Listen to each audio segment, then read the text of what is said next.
తెలంగాణ రాష్ట్రంలో ఉన్న ఎన్నికల సంఘం ఇప్పుడు కాంగ్రెస్ ఎన్నికల కమిషన్ లెక్క మారిపోయిందట. అగో కాంగ్రెస్ కమిషన్ లెక్క ఎన్నికల కమిషన్ ఎందుకు మారుతుంది?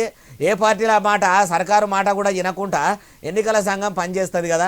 అట్లా కాకుండా కాంగ్రెస్ కమిషన్ లెక్క పనిచేస్తున్నట్టు ఎవరికి అనిపించనే బాలన్న అంటే ఇగో అయ్యా కారు పార్టీ లీడర్ కం కోరుట్ల ఎమ్మెల్యే సంజయ్ సారు ఇక చెప్పుర్రి ఎన్నికల సంఘం ముచ్చటేందో. ఈసీసీ ఉంది అంటే తెలుసా నీకు? ఈసీ అంటే తెలుసా? ఈసీ అంటే తెలుసు కదా.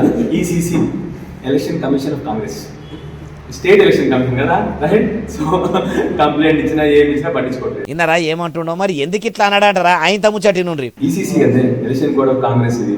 సో దయచేసి దీనిలో ఏముండదు. ఈ బెదిరించడంలోకి ఎలక్షన్ కమిషన్ అయితే చిన్న విషయం. స్టేట్ ఎలక్షన్ కమిషన్ వాళ్ళ కింద పనిచేస్తుంది.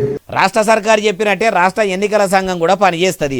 ఏం చేయమంటే అదే చేస్తుంది. కాబట్టి మా కారు పార్టీ లీడర్లు ఇస్తున్న కంప్లైంట్లను తీసుకొని పక్కకు పడేస్తుందని అవటి. అయ్యా ఎమ్మెల్యే సారు మరి మీరు చెప్పినట్టే 10 ఏళ్ల కారు పార్టీ ఏలుబడిలో కూడా మీరు కూడా ఎన్నికల సంఘంను దగ్గర పెట్టుకొని అప్పట్లో షెయి పార్టీ లీడర్లు చేసిన కంప్లైంట్లను కూడా పక్కకు పడేపిచ్చిర్రా? అప్పుడు మీ బీఆర్ఎస్ ఏలుబడిలో ఉన్నప్పుడు ఎన్నికల సంఘం దాని పని అది చేసుకుంటా పోయిందా? మా సర్కారు మాటినదంటిరి. ఇప్పుడేమో రాష్ట్ర సర్కారు చెప్పినట్టే చెవులు ఊపుతుందని అనబడితిరి. ఇట్లా అన్ని బైరూపుల మాటలు ఎందుకు సారు? మీ ముచ్చట ఎట్లున్నదంటే ఆడలేక మధ్యలో ఓడు అన్నట్టే ఉన్నది అంటుర్రు ఈ ముచ్చటిన్నోళ్ళు.